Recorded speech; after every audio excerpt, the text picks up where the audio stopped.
ارشاد فرماتا ہے کہ اپنے رب کے لیے نماز پڑھو اور قربانی دو، فصلی، بس نماز پڑھو، لربک، اپنے رب کے لیے، ونہر، اور نہر کرو، قربانی دو۔ تو قربانی کے ایام آ گئے ہیں، ماہ ذی الحج کا چاند نظر آ گیا، کل سے ذی الحج شروع ہو چکا ہے، کل مغرب سے۔ ابھی جو مہینہ چل رہا ہے یہ حج کا مہینہ ہے، آج پہلی تاریخ ہے، حج کا مہینہ ہے، اور مسلمان شاد شاد خوش خوش آگے جا رہے ہیں، اور ہزاروں کی تعداد میں بلکہ لاکھوں کی تعداد میں مسلمان کعبے کے ہیں، بڑی تعداد میں مسلمان شہر میں شامل فرمائے جن کی زندگیوں میں حج لکھا ہو، اور ہم بھی حج بیت اللہ سے ہماری آنکھیں بھی معمور ہو جائے۔ ایک مرتبہ درود پاک پڑھ لیجئے، باوجہ بلند درود پاک پڑھیے۔ اللہم صلی علی سیدنا مولانا محمد وعلی آل سیدنا مولانا محمد بارک وسلم، صلاۃ و سلام علیک یا سیدی یا حبیبی یا رسول اللہ۔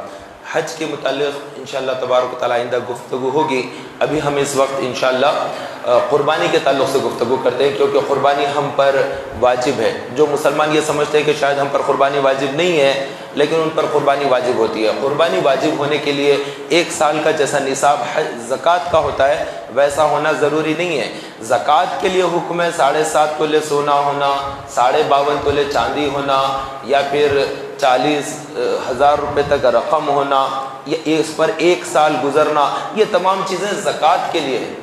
قربانی کے لیے یہ تمام چیزیں نہیں ہوتی ہے۔ قربانی کے لیے کیا ہے؟ اگر کسی کے پاس 1 تولہ سونا ہے اس پر بھی قربانی واجب ہے۔ قربانی پورے گھر پر ملا کر ایک نہیں ہوتی ہے۔ بعض لوگ کیا سمجھتے ہیں، بکرا لا لیے گھر میں، اب وہ قربانی دے دیتے ہیں تو سمجھتے ہیں کہ پورے گھر کی طرف سے قربانی ہوگی۔ نہیں بابا، ایسا نہیں ہے، ایسا نہیں ہے۔ گھر کے اندر جتنے افراد ہیں جو پیسہ کماتے ہیں اور جن کا پیسہ جمع ہے، تقریباً 40,000 روپے جس کے پاس کیش ہے، یعنی 52.5 تولے چاندی کا اتنے اماؤنٹ، جو تقریباً 40,000 یا 38,000 بنتی ہے، اتنی اگر کسی کے پاس ہے تو اس پر قربانی واجب ہو جاتی ہے۔ اگر کسی کے پاس، عورتوں کے پاس تو سونا ہوتا ہے، عام طور پر عورتوں کا 2-3 تولے سونا رہتا ہی رہتا ہے، اگر 1 تولہ بھی کسی خاتون کے پاس سونا ہے اس پر قربانی واجب ہو گئی ہے۔ اب وہ سمجھتے ہیں کہ کیا ہم سونا بیچ کر دیں گے؟ شوہر دینا، شوہر کے پاس پیسے ہی نہیں ہوتے، وہ پہلے سے قرضے میں ڈوبا ہوتا ہے، تو وہ لوگ قربانی دیتے ہی نہیں۔ پورا گھر یہ سمجھتا ہے کہ گھر کے اندر ہم قربانی نہیں دے سکتے۔ تو قربانی گھر پر نہیں ہوتی ہے، قربانی فرد پر ہوتی ہے۔ کیا نماز گھر پر ہوتی ہے؟ نہیں، نماز فرد پر ہوتی ہے۔ ہر پرسن پر الگ الگ نماز ہے۔ جتنے گھر کے اندر ممبر ہے، ہر ممبر پر نماز ہے۔ جو بالغ ہے، مسلمان عاقل ہے، یعنی عقل رکھتا ہو، اس کو عاقل کہتے ہیں۔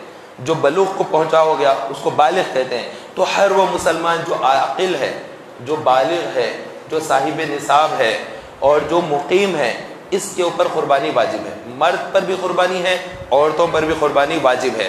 تو قربانی خوش دلی سے کرنا چاہیے، تنگ دلی سے نہیں کرنا چاہیے۔ ارے پیسہ چلا جا رہا، گوشت کو تولنے والا ذہن نہ ہو کہ گوشت کیسا کلو ملتا ہے، اب کیسا پڑ رہا، یہ حسابات دیکھیں گے تو ثواب نہیں ملے گا، بلکہ آدمی کی نیت اللہ کی راہ میں قربان کرنے کا ہے۔ حضرت ابراہیم علیہ السلام نے تو اپنے لخت جگر کو اللہ کی راہ میں قربان کیا، انہوں نے ذبح کیا اپنے بیٹے کو اللہ کی محبت میں۔ تو محبت الہہ میں اپنے بیٹے کو ذبح کرنا وہ خلیل اللہ کا شیوا ہے۔ ہم سب کا وہ منصب نہیں ہوتا ہے، لیکن ہم اتنا تو کر سکتے ہیں کہ اللہ نے جو ہمیں حکم دیا ہے، جو بہت کم ہے، اتنا زیادہ سخت نہیں ہے کہ قربانی دو۔ اس سے پہلے کے لوگوں کو بھی قربانیاں ہوا کرتی تھی، اس سے پہلے کے لوگ بھی جانوروں کو دیا کرتے تھے اللہ کی راہ میں، لیکن ایسا نصاب نہیں تھا۔ قوم موسیٰ، قوم داؤد اور دیگر قوموں کے لیے، اور قوم حضرت آدم علیہ السلام کے بعد جو پہلے جو ان کی اولادیں ہوئی، جب وہ قربانی اللہ تعالیٰ کی بارگاہ میں پیش کرتے تو ان کے لیے حکم یہ تھا کہ وہ سارا کا سارا اناج لا کر رکھ دیتے۔ ایک چبوترا ہوتا، اس پر لا کر رکھ دیتے، بہت سے بکرے لا کر رکھ دیتے، گائے لا کر رکھ دیتے، اونٹ لا کر، جو بھی مویشی ہوتا ہے وہ لا کر رکھ دیتے۔ پھر اللہ کی بارگاہ میں ہاتھ اٹھاتے، اے اللہ ہماری قربانی قبول فرما، اے اللہ ہماری قربانی قبول فرما۔ وہ اس طرح سے قبولیت کی دعا کرتے تھے، وہ ذبح نہیں کرتے تھے، جانور کو کاٹتے نہیں تھے پہلے کی قوموں میں، بلکہ ان کے لیے حکم تھا کہ جمع کرو اور پھر رب کی بارگاہ میں مناجات کرو۔ اب اگر اللہ تعالیٰ کی رحمت ہوئی، اللہ نے اگر قبول کرنا ہے تو اللہ تعالیٰ قبول کرتا ہے۔ اور وہ کیسے قبول ہوتا ہے؟ ایک آگ آسمان سے گرتی، ایک بجلی آسمان سے گرتی، اور وہ سب کے سب جل کر ختم ہو جاتے۔ تو تو وہ تمام کو جلا دیا جاتا، مویشی صاحب جل جاتے، تو وہ لوگ بولتے اللہ کا شکر ہے ہماری قربانی قبول ہو گئی، وہ سجدے میں چلے جاتے۔ یہ صاحب کے لیے کوئی کرسی لا کر دے تو وہ بہت چلا رہے ہیں، ان کے لیے کرسی لا کر دے تو وہ چیخ رہے ہیں بہت۔ ایک بار درود پاک پڑھ لیجیے، اللہم صلی علی سیدنا مولانا محمد معدن الجود والکرم والہ وبارک وسلم صلاۃ و سلام علیک یا سیدی یا حبیبی یا رسول اللہ۔ تو میں یہ عرض کر رہا تھا کہ قربانی کا ہمارے لیے جو اللہ تعالیٰ نے اس امت کے لیے جو نصاب رکھا ہے، جو نظام رکھا ہے، اتنا اچھا اور اتنا آسان کہ دیکھیں آپ اس میں کیسا ہے کہ آدمی جانور کو ذبح کرے، اپنے پسند کے جانور کو لائے گا، ذبح کرے گا، اس میں سے خود بھی کھائے، اپنے دوست احباب کو کھلائے، اپنے عزیز اقارب کو کھلائے، اپنے رشتہ داروں کو کھلائے، اپنے غربا میں تقسیم کرے، یتیموں میں تقسیم کرے، پھر اس کو اجر بھی ہے۔ تاجدار مدینہ صلی اللہ علیہ وسلم نے جب ارشاد فرمایا کہ تم قربانی کرو، یہ ابراہیم علیہ السلام کی سنت ہے، تو صحابہ نے پوچھا کہ یا رسول اللہ اس میں ہمارے لیے کیا ہے؟ تو اللہ کے حبیب صلی اللہ علیہ وسلم نے ارشاد فرمایا کہ جانور کے ایک ایک بال کے بدلے نیکی ہے۔ تو اب بکرے پہ کتنے بال ہوتے ہیں، بیل پر کتنے بال ہوتے ہیں اس کے بدن پر، تو اتنی نیکی اللہ تبارک و تعالیٰ عطا فرماتا ہے۔ تو اتنا اجر و ثواب اس کے لیے ہے جو خوش دلی سے دیتا ہے، ایسا تنگ دلی سے نہیں۔ وہ جا کر دکان پر کھڑے کر چکاتے کھڑے تھے نہیں، اتنے میں دے دو، اتنا کم کرو، اتنا وزن نکلتا، اتنا کم، یہ نہیں ہوتا، یہ سودے بازی نہیں ہے۔ خوش دلی سے آپ کم کرا رہے ہیں تو ایک دو وقت میں بات کر لیں، لیکن وہاں دیکھنا کیا ہوتا ہے، اچھا جانور دیکھے، خوش رنگ جانور دیکھے، خوبصورت جانور دیکھے، جانور ایسا ہونا چاہیے جس میں عیب نہ ہو۔ آنکھ پھٹی ہوئی ہے قربانی نہیں ہوگی، دانت ٹوٹے ہوئے قربانی نہیں ہوگی، سینگ اگر مینگ میں سے ٹوٹی ہوئی ہے، سینگ اگر مینگ میں سے جڑ میں سے اکھڑ گئی، اس کی قربانی نہیں ہوتی ہے۔ لنگڑا جانور ہے، اس کی قربانی نہیں ہوتی ہے۔ خارش ہے جانور پر، بیماری ہے، اس کے کھال پر ایک بیماری ہے، اس کی قربانی نہیں ہوتی ہے۔ لاغر ہے، ہڈیوں کا ڈھانچہ ہے، اس کی قربانی نہیں ہوتی ہے۔ ارے اس کی ہڈیوں میں گودا ہی نہیں ہے، گد نہیں ہے، اس کی قربانی نہیں ہوتی ہے۔ وہ چل کر جو ہے مقتل گاہ تک نہیں پہنچ سکتا، جہاں پر ذبح کر رہے وہاں تک وہ چل کر آ نہیں سکتا، ایسے جانور کی قربانی نہیں ہوتی ہے۔ قربانی اللہ کی راہ میں دے رہے ہیں، جانور کو اللہ کے نام پر ذبح کر رہے ہیں، اللہ کی خوشنودی حاصل کرنے کے لیے، تقرب الی اللہ۔ مقصد کیا ہے قربانی کا؟ اللہ کا قرب حاصل کرنا۔ تو اللہ کا قرب حاصل کرنے کے لیے جب آپ جانور پیش کریں گے اللہ کی بارگاہ میں، تو وہ جانور بے عیب ہونا چاہیے، اس کی آنکھیں اچھی ہو، اس کا رنگ بھی دیکھنے میں اچھا ہو، اور اس کا گوشت اچھا گوشت دار ہو، وہ اس طرح سے کوئی عیب دار نہ ہو۔ تو یہ جانور جو قربانی کا ہوتا ہے، یا عقیقہ کرتے ہیں بچوں کا، 7 دن ہو جاتے ہیں بچے پیدا ہو کر، ان کا عقیقہ کرتے ہیں، تو عقیقے کا جانور بھی ویسے ہی ہونا چاہیے جیسے قربانی کا جانور ہے، یعنی بے عیب جانور ہونا چاہیے۔ اس چیز کا بھی لحاظ رکھنا۔ اب جانور کی عمر کیا ہونا ہے؟ تو جانور کی جو عمریں ہیں وہ جدا جدا ہے۔ اونٹ میں اگر آپ قربانی مل رہے ہیں، اونٹ کے لیے 7 حصے ہیں، بیل کے لیے بھی 7 حصے ہیں۔ بیل سے مراد بیل بھی ہو جائے گا، گائے بھی ہو جائے گی، بھینس بھی ہو جائے گی، بھینسا بھی ہو جائے گا، تمام کو ملا کر عام طور پر ہمارے یہاں پر بڑے کی قربانی بول دیتے ہیں یا گائے کی قربانی ایک لفظ استعمال کرتے ہیں۔ تو جو بیل کی قربانی دے رہے ہیں تو اس میں بھی 7 حصے ہوں گے۔ اگر 8 حصے کرے قربانی کسی کی بھی نہیں ہوئی، اگر 6 حصے کیے قربانی کسی کی بھی نہیں ہوئی۔ 7 حصے کرنا ضروری ہے، اور 7 حصوں کے آدمی جتنے ہوں گے ان سب سے مساوی پیسے لینا ہے، کسی سے زیادہ کسی سے کم لیں گے تب بھی نہیں، سب برابر حصے دار رہیں گے اس کے اندر۔ ایک چیز یہ بھی ہے، اور دوسرا اگر بکرا لے رہے ہیں تو بکرا جب کہتے ہیں تو اس کے اندر بکرا بھی ہو جاتا ہے، بکری بھی ہو جاتی ہے، دمبا بھی ہو جاتا ہے، بھیڑ بھی ہو جاتی ہے، یہ تمام چیزیں جتنی بھی اس کی اقسام ہیں وہ تمام اس کے اندر شامل ہے، اور اس کی جو عمر ہے وہ 1 سال ہونا ہے۔ بیل کی جو عمر ہے وہ 2 سال ہونا ہے، اور اونٹ کی جو عمر ہے وہ 5 سال ہونا۔ 5 سال سے کم عمر کا اونٹ اگر آپ نے ذبح کیا قربانی ادا نہیں ہوئی۔ 2 سال سے کم عمر کا بیل آپ نے ذبح کیا قربانی ادا نہیں ہوئی۔ اگر 1 سال سے کم عمر کا بکرا ذبح کیا تو وہ 6 ماہ سے زیادہ ہے، اگر وہ 6 ماہ کا ہے، 6 منتھ کا بکرا ہے، لیکن اچھا فربا ہے، صحت مند ہے، دیکھنے میں بھاتا ہے، بس اس کی قربانی ہو جائے گی۔ قربانی کے لیے بکرے کی جو عمر کہی گئی وہ 1 سال ہے، لیکن 1 سال ہی ہونا یہ ضروری نہیں کہا گیا، بلکہ 6 ماہ کا ہو، لیکن دیکھنے میں اتنا بڑا ہو کہ وہ 1 سال کا لگتا ہو، اس کے جسم، اس کا وزن، اس کا موٹاپا، اس کا اونچائی، یہ تمام چیزیں دیکھنے کے بعد ایسا دکھتا ہے کہ شاید 1 سال کا ہوں گا، بھائی بڑا ہے، تو بس ہو جاتا ہے۔ خالی ہم کو کیا دیکھنا ہے؟ حضرت مولا کائنات علی کرم اللہ وجہ الکریم فرماتے ہیں کہ جب ہم قربانی کا جانور خریدنے جاتے تو ہم اس کے دانت دیکھ لیا کرتے، ہم اس کے آنکھ دیکھ لیا کرتے، تو آنکھوں کو دیکھ لے۔ بعض دفعہ آنکھ کام نہیں کرتی تو آپ اس کے سامنے سے ایسا ایسا کریں، وہ ہل رہا یا نہیں ہل رہا دیکھیں، یہاں کریں وہ فوری سے پیچھے ہٹے گا، یہ آنکھ کے سامنے کریں گے وہ پیچھے ہٹے گا، آنکھ کام کر رہی ہے یا آنکھ کام نہیں کر رہی ہے، آپ ایسا کریں اس کو فرق نہیں پڑا، ارے یہ بکرا نہیں لینا چاہیے، بھائی یہ بیل نہیں لینا چاہیے، تو اس کو دیکھ لینا چاہیے، اور اس کے دانت بھی دیکھ لینا، دانت ٹوٹا ہوا ہے یا پوری کی پوری جو ہے نا اس کی دم ٹوٹ گئی، اب یہ جانور نہ لے۔ ہاں تھوڑی سی اگر ٹوٹی ہوئی ہے تو کچھ فرق نہیں پڑتا، کان اگر نشان کے طور پہ تھوڑے سے کاٹ دیتے ہیں، اس کے لیے بھی لوگ فون کر کے پوچھتے ہیں کہ کان تھوڑا سا اس میں نشان ڈالے ہیں، سوراخ ڈالے ہیں، بالکل ہو جاتی، وہ تو ایک ٹریڈ مارک کے لیے، ایک نشان کے لیے، جانور ایک دوسرے میں نہیں ملنا اس کے لیے نشان ڈالتے ہیں۔ بعض لوگ کلر سے ڈال دیتے ہیں، بعض لوگ کوئی کلپ یا کوئی اس طرح سے ٹیگ لگا دیتے ہیں کان کے اوپر، اس سے قربانی پر کوئی فرق نہیں پڑتا، اس سے قربانی ہو جاتی ہے۔ اور قربانی جو دینا ہے وہ اس کے لیے حکم فرمایا تاجدار مدینہ صلی اللہ علیہ وسلم نے، تو تم قربانی دو تو تمہارا جانور کا نہ گوشت اللہ کی بارگاہ میں پہنچتا ہے، نہ اس کا پوست اللہ کی بارگاہ میں پہنچتا ہے، نہ اس کا خون اللہ کی بارگاہ میں پہنچتا ہے، بلکہ تمہارا تقوی اللہ کی بارگاہ میں پہنچتا ہے، لہٰذا خوش دلی سے قربانی دو۔ یہ حکم ہے، یہ حکم ہے کہ تم خوش دلی سے قربانی دو۔ قربانی دیتے وقت میں پیسے کا خرچہ ہو جا رہا، حصہ 4000 میں ہے اور بکرا لے رہیں گے تو 10,000 میں ہے، پیسے زیادہ ہو جا رہے ہیں، دل تنگ ہو رہا، ایسا نہیں کریں، تنگ دلی کے ساتھ قربانی نہ دے، بلکہ آپ خوش دلی کے ساتھ مال خرچ کر رہے ہیں اللہ کی راہ میں۔ اگر آپ عید کے دن 10 ذی الحجہ کو عید کا دن ہے، عید کے دن جو ہے روزہ رکھنا بھی حرام ہوتا ہے، روزے رکھنا 5 دن روزے رکھنا حرام ہے، پورے سال میں 5 دن روزے رکھنا حرام ہے۔ ایک تو رمضان کی عید کا دن ہے، باقی 4 جو دن آتے ہیں وہ 10 ذی الحجہ، یعنی ہمارا جو اب جو عید آ رہی ہے عید الاضحیٰ جس کو کہتے ہیں، عید الاضحیٰ 10 تاریخ، پھر 11، 12، 13 لین سے یہ 4 دن روزہ رکھنا حرام ہے، روزہ نہیں رکھ سکتے۔ اللہ کی طرف سے مہمانی ہے، اللہ نے خوب جانور بھی ذبح کرائے، اس کا گوشت بھی کھانے کے لیے رکھ دیا، اب یہ 4 دن تک روزہ رکھنا بھی ہمارے اوپر حرام قرار دیا ہے کہ تم روزے مت رکھو۔ سال بھر جو لوگ روزہ رکھتے ہیں، روزانہ جو روزہ رکھتے ہیں، بعض اولیاء کرام ہوتے ہیں ایسے، ہم لوگ کہاں کر سکتے ویسا، اہل اللہ ہوتے ہیں وہ، تو وہ مسلسل جو روزہ رکھتے ہیں وہ لوگ بھی 5 روزے چھوڑ دینا پڑتا ہے انہیں بھی، کیونکہ اللہ کا حکم ہے کہ یہ 5 دن روزے رکھنا حرام ہے، تو اس طرح سے وہ روزے چھوڑ دیے جاتے ہیں۔ تو بہرحال میں عرض یہ کر رہا تھا، تاجدار رسالت صلی اللہ علیہ وسلم کا ارشاد گرامی ہے، تم میں سے جو استطاعت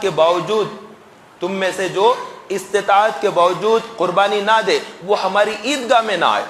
اللہ کے نبی علیہ السلام نے ایسے لوگوں کو منع کیا ہے کہ مت آؤ عیدگاہ میں، تمہارے پاس گنجائش ہے، تمہارے پاس استطاعت ہے، تمہارے پاس مالی کنڈیشن ہے، لیکن تم قربانی نہیں دیتے، مت آؤ عیدگاہ میں۔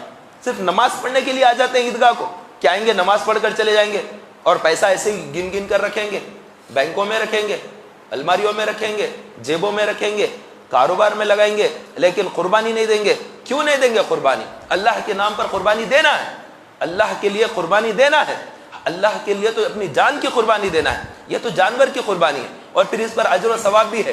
اور ایک روایت میں یہاں تک ہے کہ جو بندہ قربانی دیتا ہے حشر کے دن جب صراط پار کر رہا ہوگا تو وہ قربانی جو اس نے پیش کی ہے اللہ کی بارگاہ میں خوش دلی کے ساتھ، تو اللہ تبارک و تعالیٰ اس بندے کو اس وقت سواری کا انتظام فرمائے گا، اس کے لیے سواری کا انتظام فرمائے گا۔ کون ہے وہ رب ہے جو اتنی آسانی عطا فرما رہا ہے۔ اور پھر ایسا نہیں کہ گوشت سارا کا سارا بانٹ دو، نہیں، بلکہ گوشت کے لیے بھی حکم ہے کہ اس کے لیے آپ 3 حصے کر لیں، چاہے تو اس کے 3 حصے کر لیں، ایک حصہ خود اپنے لیے رکھ لیں، اپنے لیے، اپنی بیوی بچوں کے لیے، اپنے ماں باپ کے لیے، ایک حصہ تو اپنا ہو گیا اس میں سے، دوسرا حصہ جو کریں گے گوشت کا وہ غریبوں کے لیے، محتاجوں کے لیے، جن کے یہاں باپ کا انتقال ہو گیا، کسی کی ماں کا انتقال ہو گیا، بچے یتیم ہے، یسیر ہے، بھوکے ہے، غریب ہے، نادر ہے، بالکل خراب حالتوں میں جو مسلمان بچے رہتے ہیں، ان تک ایک حصہ فوری پہنچائے۔ اول وقت میں قربانی کے بعد جو سب سے پہلے گوشت پہنچانا ہے غریبوں میں، یتیموں میں، مسکینوں میں، محتاجوں میں، بیواؤں میں، حاجت مندوں میں، ضرورت مندوں میں، جو طلبگار ہے جن کے گھر میں گوشت خریدنا مشکل ہوتا۔ بعض وہ لوگ ہوتے ہیں جو سال بھر تک گوشت خریدنا مشکل ہوتا ہے، مہنگا گوشت کہاں سے خریدیں گا آدمی، اور بعض لوگ وہ ہوتے ہیں جن کے لیے گوشت مشکل ہی نہیں ہوتا، وہ ہر روز گوشت خرید لیتے ہیں، تو جن کے پاس گوشت خریدنا مشکل ہوتا ہے ان مسلمانوں کا لحاظ رکھا جائے، ان تک گوشت پہنچایا جائے۔ فریجوں میں بھر لے کے رکھنا اور بڑے بڑے جو ہے اس طرح سے فریج خریدنا اور پورا گوشت لا کر اس میں ڈال کر اب 8-8 دن 15-15 دن 1-1 مہینہ 2-2 مہینے کھائیں گے، غلط بات ہے، ایسا نہیں کر سکتے آپ، ایسا نہ کریں، بلکہ 3 حصے کر لیں۔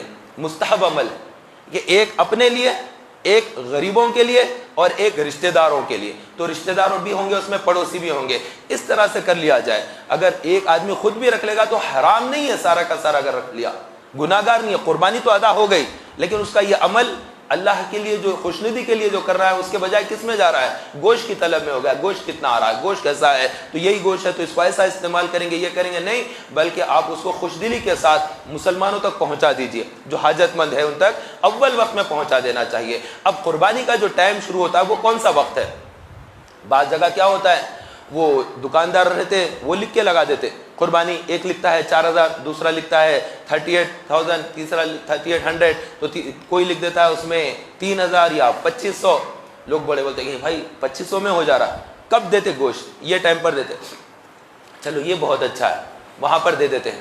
تو اس میں یہ دیکھا جائے سب سے اہم ترین جو بات ہے اس میں کہ قربانی کا جو وقت شروع ہوتا ہے عید کی نماز کے بعد شروع ہوتا ہے۔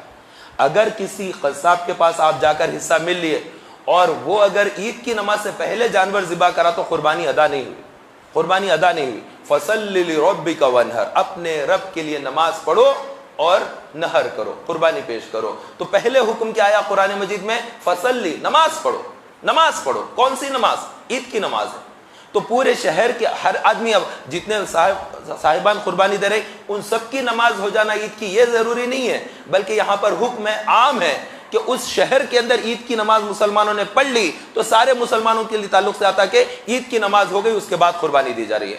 اب بعض جگہ 7 بجے نماز رہتی، بعض جگہ 8 بجے رہتی، کہیں 9 بجے، کہیں 10 بجے، جگہ الگ الگ ٹائم پہ نماز رہتی، کہیں اول وقت میں رہتی، کہیں دیر سے رہتی۔ تو جہاں پر اول وقت میں جو ہے نماز ہو گئی، اس کے بعد شہر میں کسی ایک جگہ بھی، شہر حیدرآباد تو بہت بڑا ہے، اس میں کئیوں عیدگاہ ہے اور ہزاروں ہزار یہاں پر مسجدیں، 8000 مسجدیں شہر حیدرآباد کے اندر، اور بڑھتی جا رہی ہے مسجدیں الحمدللہ تعالیٰ، اور عیدگاہ بھی کافی ہیں۔ تو ان میں سے کسی ایک عیدگاہ میں، کسی ایک مسجد میں عید کی نماز ہو گئی، اس کے بعد آپ نے جانور ذبح کیا تو آپ کی قربانی جائز ہے۔ ایک صحابی نے رسول پاک صلی اللہ علیہ وسلم کے دور میں ایک صحابی نے قربانی دے دی، پہلے ابھی نماز نہیں ہوئی، انہوں نے قربانی دے دی، اور اس کے بعد رسول پاک صلی اللہ علیہ وسلم کی بارگاہ میں عرض کیا کہ میں تو عید کی نماز سے پہلے ہی جانور ذبح کر دیا۔ تو تاجدار مدینہ صلی اللہ علیہ وسلم نے ارشاد فرمایا وہ تمہارے لیے گوشت ہے، تمہاری قربانی ادا نہیں ہوئی، مگر یہ نہیں فرمایا کہ وہ حرام ہے، نہیں کھا سکتے، ایسا نہیں۔ اللہ کے نام پر جب ذبح ہوا، بسم اللہ اللہ اکبر، وہ ذبح حلال ہے۔ اور ایک چیز کا جو خاص خیال رکھیے میری بات کا، ورنہ آپ کی قربانیاں سب کی سب تباہ ہو جائیں گی، قربانیاں سب برباد ہو جائیں گی، اللہ کی بارگاہ میں راندی جائیں گی، بالکل قبول ہی نہیں ہوں گی، رد ہو جائیں گی۔ وہ یہ کہ جو قربانی کا جو جانور ذبح کرانا ہے وہ قریشی برادری کے لوگوں سے کرائے، جو اس کا جو علم رکھتے ہیں۔ جو ہم دیکھیے بچوں کو پڑھانا ہے تو وہ پڑھا سکتے ہیں، انہوں کہاں تک پڑھے ہوئے ہیں، یہ اپنا علاج کرانا ہے، MBBS ہے، ڈاکٹر ہے، کیا ہے وہ بھی دیکھ لیتے ہیں، گھر بنانا ہے، انہوں انجینئر ہے، کیا تک پڑھے ہوئے، ان کو تجربہ ہے کیا ہے، سب ہر چیز کے لیے دیکھ لیتے ہیں۔ لیکن قصاب کا جہاں تک معاملہ تھا بس کچھ بھی نہیں، ایک لمباڑا جو کسی جگہ سے آ گیا اس کو بولتے ہیں کہ کتنے میں کاٹے گا، وہ پیسے کم بولے گا، نہ تجربے کا کلہاڑا چھری یہ وہ لے کر آ جائے گا، اس کے ہاتھ کو پیسے کم کہتے ہیں، اب وہ کاٹ کے گوشت بھی خراب کر دے گا، اور اگر اللہ نہ کرے اگر اس کے ہاتھ سے ذبح کرا دیے تو مشرک کے ہاتھ کا، مرتد کے ہاتھ کا، کافر کے ہاتھ کا ذبیحہ حرام حرام حرام۔ کافر کے ہاتھ کا جو ذبیحہ ہے وہ حرام ہے، اس کو نہیں کھا سکتے، اس کو سیدھا لے جا کر کنڈی پہ پھینکنا پڑے گا، کھائیں گے تو دل پورا کا سارا دل کالا ہو جائے گا، بیمار ہو جائے گا دل پورا کا پورا، روحانیت ختم ہو جائے گی۔ اس لیے ذبح کون کرے؟ ذبح صرف اور صرف مسلمان کر سکتا ہے، مسلمان ذبح کرے، اور وہ بھی ذبح کرتے وقت ادھر ادھر کی باتیں نہیں کرے، بسم اللہ اللہ اکبر، بسم اللہ اللہ اکبر کہتا ہوا بکرے پر چھری چلائے گا، اور ادھر ادھر کی ہاں کیا ہوا ادھر لے کے آ جاؤ، پانی ادھر پلا دو، ارے گھاس ڈالو میاں ادھر، یہ کیا ہو گیا؟ آپ ادھر ادھر کے کرتے ہوئے آپ گھاس ڈالو، یہ ادھر کا، یہ نہیں بابا، یہ سب نہیں۔ آپ ذبح کر رہے ہیں، آپ اپنا دل دماغ ایک طرف رکھیے، اس کی 4 رگیں کٹنا ہے، وہ پورا کاٹتے جا رہے ہیں، اتنا نہیں تکلیف دو۔ جانور کو بھی اس طرح سے ایذا مت دو، جانور کا اکرام کرو۔ بکری یہ اچھا جانور ہے، اس کا اکرام کا حکم دیا گیا احادیث مبارکہ میں۔ اس کو لات مار رہے ہیں بکری کو، اس کو ڈھکل رہے ہیں، وہ پڑی ہوئی ہے، لیٹی ہوئی ہے، اس کو اٹھانے کے لیے ٹھوکر مار کے اٹھا رہے ہیں، ایسا نہیں۔ اس کو اس طرح سے توہین آمیز انداز اس طرح سے نہ رکھیں، بکری کے ساتھ اچھا انداز رکھیں۔ ان لوگوں کو گھاس دینے کے لیے جانور خرید کے لا لیے، گھاس کا لانا وہ بھول گیا، کل لا لیتا ہوں، یہ کوئی بات ہوئی؟ یہ کوئی بات ہوئی؟ جانور خریدنا آپ کو یاد رہ گیا، اس کی گھاس یاد نہیں آئی آپ کو؟ آپ کیسے انسان ہیں؟ آپ اس حیوان کا کچھ خیال نہیں رکھ رہے۔ آپ اس جانور کے لیے جس کو بولنا نہیں آتا، جو بھوکا ہے، پیاسا ہے، کہاں سے وہ سفر کر کے کہاں پہنچا ہے، اس کی کیا تکلیف ہے، آپ کو کیا معلوم؟ اس کا کوئی اندازہ نہیں، بس اس کا گوشت سے مطلب ہے، اس کے کھانے سے مطلب نہیں، اس کے پانی سے مطلب نہیں، وہ کتنا بھوکا ہے، جانور اس سے کوئی مطلب نہیں، یہ انسانیت کے خلاف ہے، ایسا نہیں۔ اور جو چھری ہوتی ہے، وہ چھری کے معاملے میں یہ کہا گیا کہ پہلے اس کو تیز کر لیں۔ چھری اگر تیز نہیں کیے اور وہ منڈ چھری ہے، اب وہ کاٹتے جا رہے ہیں، جانور کٹ رہا نہیں، کتنی تکلیف، ایسا نہیں کریں، ایسا ہرگز نہ کریں۔ جب جانور کو ذبح کرنا ہو تو تاجدار مدینہ صلی اللہ علیہ وسلم نے پہلے چھری کو تیز فرمایا۔ ام المومنین عائشہ صدیقہ رضی اللہ تعالیٰ نے سے فرمایا کہ پہلے چھری لاؤ، چھری لایا گیا تو نبی پاک صلی اللہ علیہ وسلم نے چھری کو تیز کیا۔ سنت ہے کہ آپ جانور ذبح کر رہے ہیں تو سنت کے مطابق پہلے اس کو چھری کو تیز کریں، اور جانور کو جب آپ کاٹ رہے ہیں تو ادھر منہ کر کے نہ کاٹیں، آپ کا منہ قبلے کی طرف ہونا چاہیے۔ آپ کو معلوم ہونا چاہیے کہ ہم اللہ کے لیے قربانی دے رہے ہیں، تو قبلہ کدھر ہے آپ پہلے سے دیکھ لیں کہ قبلہ کدھر ہے۔ ٹھیک ہے، ادھر قبلہ ہے، آپ نے قبلے کی طرف میں اس کو لٹا دیا، اور جب وہ قبلے کی طرف جانور کو لٹا دیا، بائیں پہلو پہ لٹائیں گے آپ اس کو، لیفٹ حصہ جو بدن کا اس کا جانور کا جو لیفٹ حصہ ہے وہ زمین پر رہے گا، اور قبلے کی طرف اس کے چاروں پیر ہو جائیں گے، اور پھر اس کا منہ بھی قبلے کی طرف ہی رہے گا، آپ بھی قبلے کی طرف منہ کریں گے، اور سیدھے ہاتھ سے آپ منڈی پکڑیں گے اور اس کو بائیں ہاتھ سے پکڑ کر جو سیدھا گھٹنا رہتا وہ اس کے پہلو پر رکھے جانور پر، اور بسم اللہ اللہ اکبر کہہ کر کاٹیں۔ تو کاٹنے سے پہلے اسے پانی پلانا چاہیے، 3 دفعہ اس کے منہ میں پانی ڈالے تاکہ سوکھے حلق پر چھری نہیں چلانا ہے۔ وہ ایسا نہیں کہ جانور کو ایذا دینا ہے، نہیں، اللہ تعالیٰ نے ہمارے لیے حلال کیا ہے، اس کا یہ مطلب نہیں کہ اس کو تکلیف پہنچائے۔ جانور کو تکلیف پہنچانا یہ ہمارا مقصد نہیں ہے، بلکہ ہمارا مقصد اللہ کی رضا حاصل کرنا ہے۔ تو اس کے لیے جانور کو جب ذبح کریں تو اس کے ساتھ بھی نرمی جو آپ کر سکتے ہیں۔ ایسے ڈھیر سارے جانوروں کو جو ایک ساتھ بھی جب ذبح کیا جا رہا ہوتا ہے وہ دیکھ کر بھی ڈرتے ہیں، تو اس سے بھی تھوڑا فاصلہ اگر رکھ سکتے ہیں، جانور زیادہ ہو تو فاصلہ بھی رکھ لیں، اس میں بھی زیادہ احتیاط ہوگی۔ اور جب جانوروں کی جو ایج کا جب تک معاملہ ہے وہ نہیں سمجھ میں آتا تو پھر وہاں پر آپ جو اس کے معلومات جن کو ہوتے ہیں ان سے پوچھ لیں کہ اس کے دانت ہے اگر، تو اس سے پہچان لیتے کہ ہاں دانت اتنے بڑے ہیں، چلو یہ 2 سال کا ہے بیل، اس کو لے سکتے ہیں، ورنہ یہ پاڑا تو کم عمر کا دکھ رہا نہیں ہے 2 سال، تو وہ 2 سال چاند کے مہینوں سے ہو گئے تو بھی ہو جائے گا، انگلش کے حساب سے نہیں، انگلش کے حساب سے تو 365 ڈیز کا 1 ایئر ہوتا ہے، اس میں ویسا نہیں، بلکہ اس کے اندر 352 352 ایسا کچھ غالباً بنتے ہوں گے، تو یہ چاند کے جو مہینے دن بنتے ہیں اتنے کے اعتبار سے بھی اگر 2 سال کا اگر بیل ہے تو اس کی قربانی ہو جاتی ہے۔ 1 سال کا بکرا یا اس سے کم 6 مہینے کا بھی اگر بکرا ہے، اچھا ہے، صحت مند ہے، تو اس کی بھی قربانی ہو جاتی ہے۔ تو قربانی خوش دلی سے دینا چاہیے۔ تاجدار مدینہ صلی اللہ علیہ وسلم نے جو جانور کو ذبح کیا وہ 2 رنگی تھا، چت کبرا، اس کو کیا کہتے ہیں؟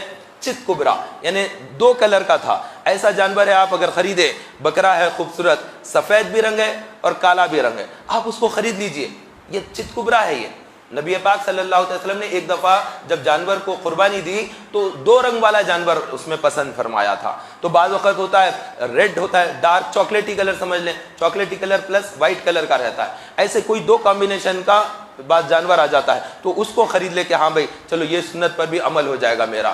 اور ایک حدیث پاک میں ہے کہ مکمل کالا بکرا تھا، اللہ کے نبی علیہ الصلوۃ والسلام نے جب جانور کو ذبح کیا تو ایک حدیث پاک میں ہے کہ تاجدار مدینہ صلی اللہ علیہ وسلم نے جانور کو ذبح کیا، وہ ایسا بکرا تھا جو سیاہی میں چلتا، سیاہی میں بیٹھتا، سیاہی میں دیکھتا، تو اس کا مطلب یہ ہوا کہ وہ بالکل سیاہ تھا، بلیک کلر کا تھا، اور رات میں بھی چل سکتا تھا وہ، یعنی اس کی آنکھیں تیز تھی، اندھا نہیں تھا، آنکھوں کا معذور نہیں تھا، اس کی آنکھیں اچھی تھی۔ تو اچھی آنکھوں والا بکرا لینا چاہیے، یا بیل ہو یا پھر اونٹ ہو، کوئی بھی جانور ہو، تو اس طرح سے جانور لیا جائے اور اس کو ذبح کیا جائے۔ تو ذبح کرتے وقت میں بعض دفعہ کیا ہوتا ہے، کوئی اناڑی کو ساتھ میں رکھ لیتے ہیں، جانور ہم ذبح کر رہے ہیں تو ہم پڑھتے ہیں بسم اللہ اللہ اکبر، لیکن وہ اناڑی سمجھتا ہے کہ ان سے نہیں کٹے گا تو وہ بھی ہاتھ لگا دیتا ہے زور سے، اپنے ہاتھ کے اوپر ہی وہ ہاتھ رکھ کے اب وہ دبا دیتا ہے، اب وہ بسم اللہ نہیں پڑھتا ہے، ہاتھ اپنا لیکن طاقت اس کی۔ تو اس کو بھی کہا گیا کہ ایسا بھی نہ کرے، منع کیا گیا ہے۔ جو آدمی جانور ذبح کر رہا ہے اس کے لیے ضروری ہے کہ وہ اللہ کے نام پر ذبح کرے، غیر اللہ کے نام پر ذبح کرے گا وہ مردار ہے، غیر اللہ کے نام پر جانور ذبح کریں گے وہ حلال نہیں ہے، اللہ کے نام پر ہوگا، اللہ سے ہٹ کر کسی اور کے نام پر نہیں۔ تو بعض یہ سمجھتے ہیں کہ بھئی جیسے اس سے ہٹ کر بول رہا ہوں، قربانی سے غوث اعظم کی فاتحہ ہے، غریب نواز کے نام سے فاتحہ ہے، تو اس کے اندر کر رہے ہیں ارے اللہ کے نام سے کرنا ہے، غوث اعظم کے نام سے کر رہے ہیں، غریب نواز کے نام سے کر رہے ہیں، یہ ہوتا ہے یا نہیں ہوتا قربانی؟ یہ جو جانور ذبح کر رہے ہیں یہ بالکل نادان ہے اس قسم کی جو بات کرتے ہیں۔ وہاں پر یا غوث بول کے نہیں کاٹا جا رہا ہے، یا غریب نواز بول کے نہیں کاٹا جا رہا ہے، اللہ کے نام پر ذبح ہوتا ہے۔ بسم اللہ اللہ اکبر کہہ کر کوئی بندہ ذبح کرے 11ویں شریف کے موقع پر، اور اس کے بعد اللہ کی بارگاہ میں دعا کرے کہ الہ جو کچھ تو ثواب عطا کرے، تاجدار مدینہ صلی اللہ علیہ وسلم کے صدقے حضرت شیخ عبد القادر جیلانی غوث اعظم دستگیر رحمۃ اللہ تعالی کی روح کو ایصال ثواب کرتے ہیں، یہ وہ مقصد ہوتا ہے۔ اگر ایسا بولیں گے تو عبد القادر صاحب کا عقیقہ، عبد الرؤوف صاحب کا ولیمہ، تو کیا عبد الرؤوف بول کے تھوڑا ہی کاٹ رہے ہیں، ان کے ولیمہ بول، تو ان کے ولیمے میں بھی ان کے نام سے نہیں کاٹتے بلکہ ان کا نام ہوتا ہے، ان کے ولیمے کا ہے بکرا، تو اللہ سے ہٹ کر ان کے نام سے کیسا؟ ارے بابا ان کے نام سے نہیں ہے، بول چال میں بولا جاتا ہے خالی ان کے نام کا ہے، وہ تو ان کے نام کا ولیمہ ہو رہا، اللہ کے نام پر ہی ذبح ہوتا ہے جانور۔ تو ایسا غوث اعظم ہو، غریب نواز ہو، کسی کا ولیمہ ہو، کسی کا عقیقہ ہو، کوئی بھی دعوت ہو، تو کسی پرسن کے نام سے بولنے پر غیر ضروری طور پر بھئی وہ تو مولانا تو بول رہے تھے کہ اللہ کے نام پر ہی ہوتا ہے، پھر یہ دوسروں کے نام پر ذبح کیسا ہو رہا ہے؟ دوسروں کے نام پر ذبح ہوتا بھی نہیں، جائز بھی نہیں ہے، صرف اور صرف اللہ کے نام پر ہی جانور۔ تو 4 چیزیں جو حرام قرار دی گئی ہے قرآن مجید میں، وہ ایک یہ کہ غیر اللہ کے نام پر کیا گیا جانور جو ذبح ہے وہ تمہارے لیے مردار ہے، اس کا گوشت نہیں کھا سکتے۔ جو جانور آپ گر کے مر گیا اس کا گوشت کھانا حرام ہے، مردار ہے، کیونکہ وہ جانور ذبح نہیں کیا گیا بلکہ وہ پہاڑوں پہ چڑھ رہا تھا، جھاڑ پر گھاس کرنے کے لیے بکریوں کا ریوڑ چڑھ رہا تھا، اوپر سے گر گیا، مر گیا۔ اب وہ جانور جو مردار جانور ہو گیا، مر گئے، بعد میں اس کو کاٹ کے کھا رہے ہیں، جائز نہیں ہے، اس کا گوشت ناجائز ہو گیا۔ ایسے ہی جو خون بہتا ہے وہ خون ہمارے لیے حرام ہے۔ تو جانور کے اندر جو چیزیں حرام ہیں، ایک تو ریڑھ کی ہڈی کے اندر کا مغز ہے، اس کو بھی حرام قرار دیا گیا ہے، اور پتا ہے جو بالکل اس کے اندر ہرا کلر اس طرح سے رہتا ہے، وہ بھی جائز نہیں ہے۔ اور ایک چیز جو حرام قرار دی گئی ہے اللہ تعالیٰ کے حکم سے مطابق، وہ ہے خون۔ تو جو جانور کو ذبح کیا اس کے بعد اس کا خون بہہ رہا ہے، تو یہاں جو غیر ہوتے ہیں وہ لوگ کیا کرتے ہیں، بکرا کاٹے، اب وہ پھڑپھڑا رہا ہے، تڑپ رہا ہے بسمل کی طرح، اس وقت لے کر آ کر ایک کٹورا، ایک برتن اس کے گلے کے نیچے، حلق کے نیچے رکھ دیتے ہیں۔ اب وہ خون جو نکلتا ہے، گرم گرم خون، لال لال خون، وہ پورا اس کے اندر جمع ہوتا ہے، جمع ہونے کے بعد اس کو رکھ دیتے ہیں، وہ تھک جاتا ہے، گھٹ ہو جاتا ہے، جیسے دودھ کی شکل جا کے دہی کے ساتھ تھک جاتا ہے، گھٹ ہو جاتا ہے دہی، ویسے ہی وہ خون بھی گھٹ ہو جاتا ہے۔ تو وہ گھٹ خون کو وہ کیا کرتے ہیں، اس کو پلٹا لیتے ہیں، پلٹا لے کے اس کے ٹکڑے کرتے ہیں، جیسے گوشت کے جیسے ٹکڑے ہو جاتا ہے وہ، اب اس کو تل کر کھاتے ہیں۔ تو یہ حرام ہے، یہ کوئی مسلمان نہیں کرتا، یہ غیر لوگوں کی بات بتا رہا ہوں۔ تو میں جانور کے اندر جو خون ہے، بہتا خون، وہ مردار ہے، حرام ہے، وہ نہیں کھا سکتے۔ بلکہ جو چیزیں بیان کی گئی ہے، جو جیسے کپورے، بکرے کے کپورے، تو وہ کپورے ناجائز ہے، گناہ ہے، وہ چیز کھانا منع ہے، تو کپورے نہ کھائیں، بلکہ کپورے جو ہے آپ غیر کو دے دیں وہ چیز۔ البتہ گردے منع نہیں ہے، حالانکہ گردوں کے پاس سے پیشاب بھی بہتا ہے، لیکن گردے مکروہ کہا گیا، زیادہ سے زیادہ کا تنظیم مکروہ ہے، لیکن وہ حرام نہیں ہے۔ البتہ جو مسلمان جب ذبح کرتے ہیں جانور کو، ذبح کرنے کے بعد اول وقت میں اس کا سالن بناتے ہیں، کلیجی کا سالن بناتے ہیں، ڈیٹ کہتے ہیں نا، جس میں کلیجی ہوتا ہے، دل ہوتا ہے، کچھ پھیپسا بھی ہوتا ہے، گلا بھی ہوتا ہے، وہ تمام کے ٹکڑے کر کے پہلے جو سالن بنا دیتے ہیں، تو وہ بہت اچھا ہے۔ تاجدار مدینہ صلی اللہ علیہ وسلم نے کلیجی کا پکوان کیا ہے، اور کلیجی کا سالن اللہ کے نبی علیہ الصلوۃ والسلام نے تناول فرمایا ہے۔ تو عید کے دن جو فاتحہ دیتے ہیں، وہ کون سی فاتحہ دیتے ہیں؟ عید کے دن جب فاتحہ دیں تو ہر وقت میں تاجدار مدینہ صلی اللہ علیہ وسلم کا توسل سے ہی دینا ہے، اور ساتھ میں جن کا نام لینا ہے وہ حضرت سیدنا ابراہیم علیہ السلام، جن کے نام سے قربانی کا آغاز ہوا، جنہوں نے سب سے پہلے اللہ کی راہ میں اس طرح کی قربانی پیش کی، جن کو اللہ تعالیٰ نے ہم پر واجب قرار دیا۔ اس امت پر جو قربانی واجب ہے وہ ابراہیمی سنت ہے۔ پھر ابراہیم علیہ السلام کا نام لے لیں فاتحہ کے اندر، اور اسماعیل علیہ السلام کا نام لے لیں، اور سیدتنا ہاجرہ رضی اللہ عنہ کا نام۔